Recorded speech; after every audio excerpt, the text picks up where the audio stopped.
This evening is the East Sector Plan. This is the applicant, it's the City of Saskatoon. This is our land branch. And Hartney, please. Just to correct, yes, that's the Planning and Development branch bringing this forward. I'm just going to give you a brief overview of the sector plan. Just a moment here, we'll get the PowerPoint started.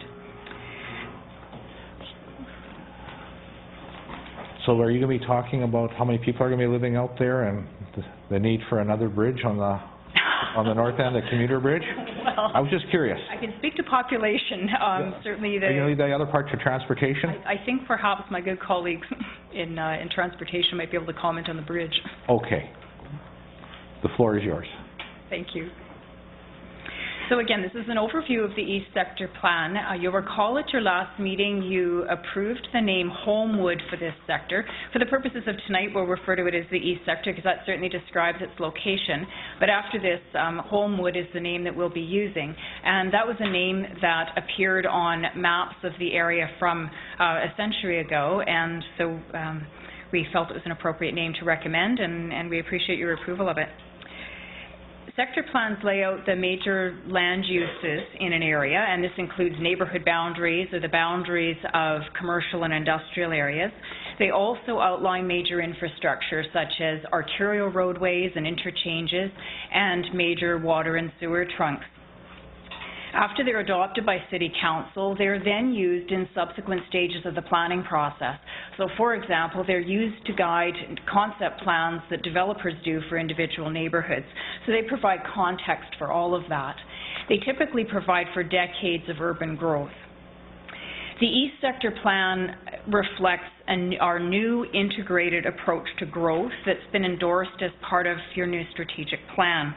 So that is, it reflects a coordinated approach to planning for land use and transportation and transit together.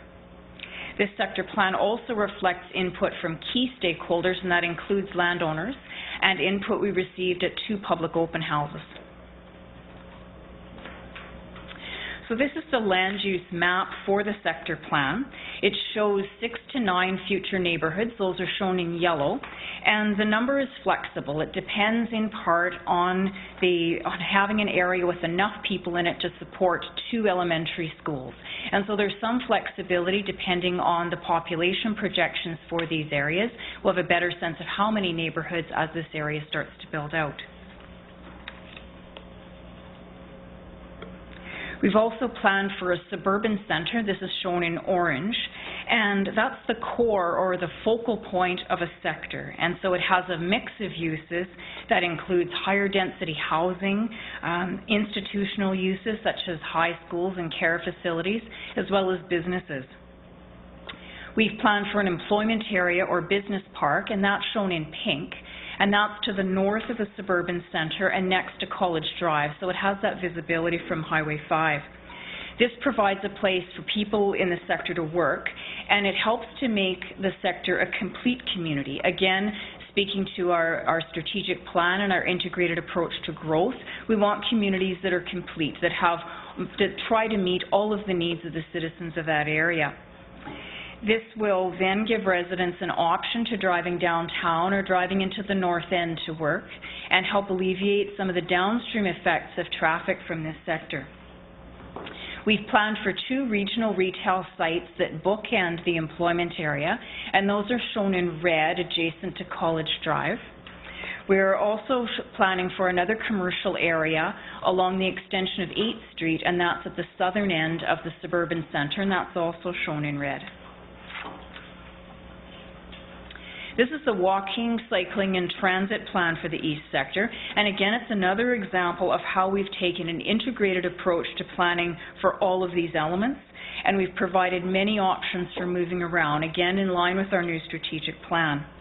Perimeter Highway is shown as the double line in pink, and of course it's a future provincial highway, and it's located at the eastern edge of the sector, and this will be a way to provide connections around the city and to other provincial highways, so the sector will be well connected that way. College Drive passes through the northern end of the sector, and the extension of 8th Street passes through the southern end. And then new arterial roadways that line up in part with the existing McCormick Drive and with Zimmerman Road will provide north-south connections through the sector to connect College Drive, 8th Street, and then further south, Taylor Street. These arterial roads, which are shown as red lines on this map, are envisioned as complete streets. And that means that while they accommodate cars, they also accommodate transit. And in particular, we've identified 8th Street and College Drive as having the potential in the future for some form of rapid transit, and those are shown as blue lines.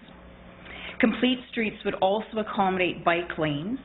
And as well, we've planned for connections from the east sector into the city's existing bike network, and those connection points are shown in green.